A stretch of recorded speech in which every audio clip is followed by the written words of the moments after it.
Quick spoiler warning for the Expanse Season 2. You've been warned. Alrighty then, let's get started.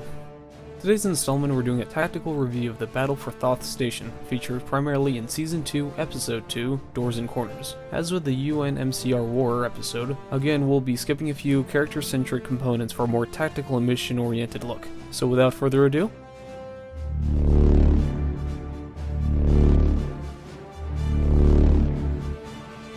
the two sides of the battle included Protogen, a corporation working with rogue elements of UN leadership, and the OPA, a Belter sovereignty movement with assistance from the independent warship Rocinante.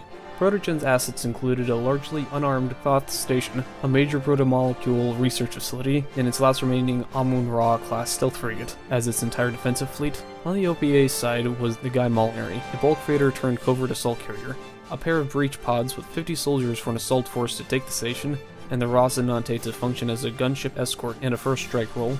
The overarching objective of the mission was the destruction of the defending stealth frigate and the subsequent seizure of the station to gain control of it. Brute force wouldn't work due to being heavily outgunned in the nature of the capture versus destruction of the station, so instead they utilized subterfuge, using the Guy Molinary to shield the Rossi from radar detection under the guise of a normal freighter.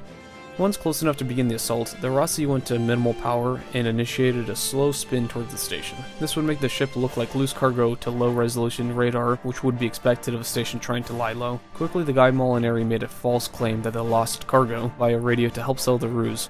After a set amount of time, the Rossi powered up, stabilized, and began approach maneuvers towards the station. Immediately seeing a cargo container execute such maneuvers alerted the stealth ship to move in and engage, launching a pair of torpedoes at the Guy Molinary, potentially seeing it as the larger immediate threat. As quickly as they were launched, the torpedoes were intercepted by the inbound Rossi's PDCs, which then reprioritized the Rocinante as the largest threat, being revealed as a bona fide gunship. As the stealth frigate approached, the two exchanged PDC weapons fire as the Rossi moved past it to hug the habitat ring of the station, to give it a degree of protection, as the stealth frigate didn't want to damage the station. The stealth frigate was maintaining position to keep the Rossi pinned down, and waiting for it to make a move. At the same time, the Rossi began to fix a disabled thruster from the previous firefight. With the stealth frigate more or less stuck in place, the Guy Molinary launched its two boarding pods heading for the station to begin the boarding assault. The Molinary at this point found a gun emplacement on the spin station, though quickly figuring to be an anti-asteroid dumb gun, aka no advanced guidance, meaning no credible threat to a maneuvering vessel, but a huge threat to the boarding pods. Taking out the dumb gun became a top priority.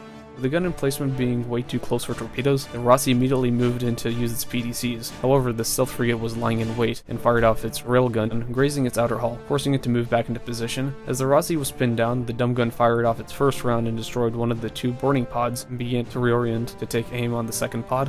By now, the damaged thruster had been fixed, so with full maneuverability, the Rossi moved over the ring and caught the stealth frigate by surprise, and used the opportunity to destroy the gun emplacement, and quickly followed by a second pass of PDC fire, going in a tight circle around the stealth frigate, which finally took it out. With all external defenses subdued, the last remaining boarding pod of 25 OPA militia members made it to the station, and began the successful capture of the station. Though overall successful, most important personnel were killed during the process, key exception of Cortazar, a high-level nano-informatic researcher for the Protomolecule project. He later proved to be a critical asset from the raid, though it wouldn't prove the end of Protogen's attempts to understand and reverse engineer the protomolecule itself.